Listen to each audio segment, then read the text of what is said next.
Before I start with the video, the cover photo that I used was just a random photo, I believe a model. That is not the boy in question.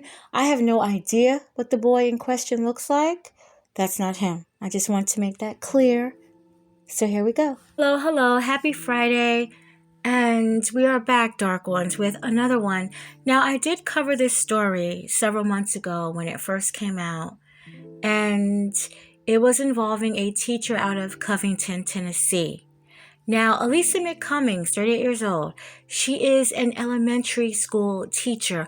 Now, her first arrest was in September 2023, and it was her husband, and I had to find this picture right here because it was her husband who would call the police on her. I guess he was looking through her phone and found some very inappropriate, explicit text messages she was sending to a child and called the police on her. Now, she was arrested. Didn't have to spend but a couple of hours in holding because somebody, I don't know if it was her husband, but somebody posted a $25,000 bond, and we all know they break that down to like $2,500. So she was able to get out. And what does she do? As soon as she gets out, she uses the code word that she has with this student, and the code word means basically, are you alone? Are you able to talk? And the thing was, he had his mom listening and the police listening, and she's crying. And she's threatening him too, but she's crying and she's saying, please, don't tell anybody, I'm pregnant with your baby and I will leave you alone. And I remember when I did the video, because I actually had to go back and re-listen to my own video. And I remember I was like, whoa, because to me, she sounded like my desperate ass friends, when the guy that they're dealing with, dumps them for whatever reason, and she's calling him and she's like, I'm pregnant, and he still doesn't want to be with you. I don't know why people think that a baby is going to keep this dude with you, but a lot of my friends thought that, and they learned that no, that doesn't matter. If he doesn't want to be with you, he doesn't be with you or your kid, half his kid. It's just not happening. And that's what she did. She called him. So I was like, wow, this woman is really desperate. Really, really desperate. But she got arrested. Yeah, had to go right back in. Now, if she got out or not that second time, I'm not quite sure. But this isn't just in case you missed it. So let me break it down and tell you what just happened if you do not know, because I was a little bit speechless. Now, Alyssa, Mrs. Cummings is what they call her, right? Alyssa, come to find out, she had been in relationships, or I'm going to say abusing victims between the ages of 12 to 17 years old. She sure had. She would be on gaming sites with them, like Fortnite and some other stuff. And she would be a gamer or pretending to be a gamer. But that's how she would keep in contact with them. And I guess when they got off that gaming site, she would send, pictures of her naked. And showing her body parts to these children. They're 12. And this is what she was doing. And then she would ask to, see them, offline, off the phone, and where they would actually meet up with her. And, she would SA them because she's a grown ass woman. So she would SA them, which is horrible, disgusting. And she ultimately really was pregnant. She was. And they had to line up between 12 and 17 children to take DNA tests. Now, I don't know if her husband had got a, what do you call that? I forgot the name of it, but when the husband gets that procedure he can no longer have kids, I don't know if he had to also take a DNA test, or did he get that, I think, is it a vasectomy?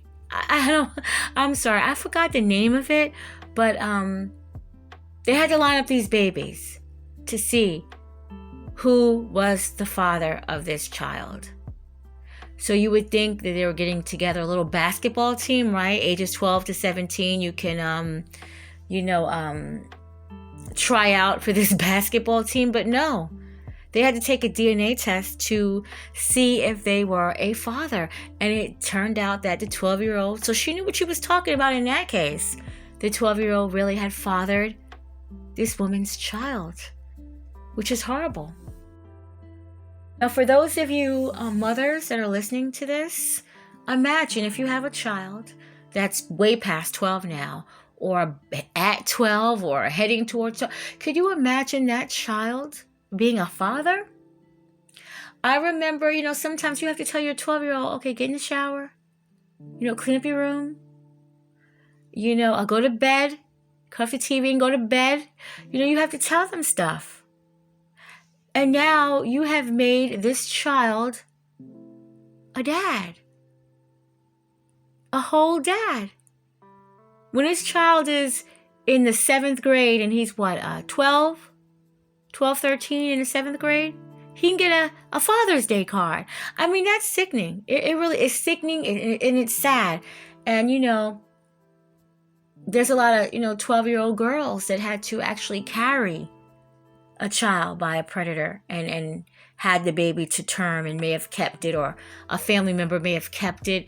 And it's equally sickening. But this woman actually carried this 12-year-old's child, and in some of the pictures I saw, she was happy, rubbing her belly. She was happy, but she wouldn't be happy for long when she found out what was going to happen to her and that child. And again, she has a whole entire husband at home. And I'm so glad he turned her in, because she wasn't going to stop. And she has 2 daughters too at home that are probably older or the same age as the ones that she was victimizing. So Alyssa McCommon, 23 students that she had SA'd in the time that she was a teacher. They sentenced her to 25 years, no parole. So she's going to have to do every bit of those 25 years. It's nothing else she can do but do those years. And when she is let out of prison, she's 38. So, she's going to be an older woman, yes, when she gets out. And if she gets out alive, she will have to register as a violent sex offender. She has to undergo supervision for the rest of her life. She's barred from having contact with any of her victims. Any of them. None of them, Alyssa. None of them. You are barred also from contact with that child you have, whether it's a boy or a girl. I'm sure she knows if it's a boy or a girl, but you cannot even see that child. And by now that child is probably going to be about, by the time she gets out, 26, right? 26, 27, that child will be something like that, right? Let's say 26. And we know the father is literally 12 years older than his kids. So, yeah, horrible. So yeah, you can't deal with none of them at all. Maybe your own daughters, they may want to talk to you. They might want to see you. I'm sure your husband will by then be married with somebody else or not dealing with you, because it's really sickening, Alyssa Cummings, that you did this. You did this. And I hope that he has a child there, but he's going to have some type of counseling. He's going to have to know that, what she did was wrong. That's why she is in prison for all these amount of years, so that he won't follow suit and try to do some nonsense like this, because either they do it or they don't. It's no in between. Either they do what has happened to them, because it's just what they do, unfortunately, or he has to get some type of counseling so that he won't do it. Every day he comes home and he hears that baby cry and he sees that baby walk. That's his baby. I don't know how his mom's going to do it. Is she raising them like siblings? Because she still is raising he should be 13 now, her 13-year-old son. We know that our kids can't make it on their own when they were 13, let alone be a whole dad out there. So yeah, it's very interesting to know what may happen at that time. You guys, if you Google anything, it's so many stories in my head. I remember the teacher that ended up getting, getting pregnant by the little boy that she was babysitting, and the family of that little boy that was victimized. She did go to jail, and they kept the baby. And the parents, the mother raised her granddaughter the best way she knew how.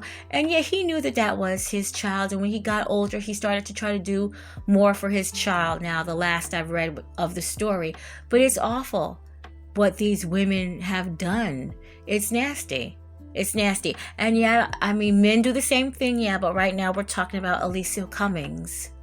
It's nasty that these women just violate these children. For a short amount of time, for less than a year, I was a teacher, and I would look at the students that I had, and they were cute. They were very cute. Oh my goodness. I just wanted to put them in my purse, but not take them home, because they made me sick, half of them. They did. They were bad. They were really bad. I have nothing in common with these kids. I think I spoke on this too. I remember one time I had brought some chalk. Remember the chalk? And I remember I was doing a hopscotch board, and they were like, "Oh, Miss Charlie, you're writing on the ground." They didn't even know that it was chalk, and that when the rain came, it was gonna go away. They didn't even know how to do the hopscotch. The boys didn't even know how to jump rope. They would take the rope, swing it over their head, and then it would drop down to their feet, and they would walk over. And I'm like, no, you guys have to do it consistently. It was nerve-wracking. It was nerve-wracking. And when I looked around the room, I figured out why they couldn't do shit. Okay? And mind you, these are kids, white little kids in there, black little kids in there, all a mixture. I love when it's a mixture, because that's how I was raised, with a mixture of people. But I remember I was looking around the room, and it was this little boy. He had a book. He had a book up to his ear. I looked around the room, and it was another little boy. He had a truck up to his ear, talking to the little boy with a book up to his ear. Then I saw a little girl. She had a doll baby up to her ear. So everybody was on cell phones. I'm like, wow, that's why y'all can't do shit. But anyway, that was the story of Alyssa McCommon. Horrible.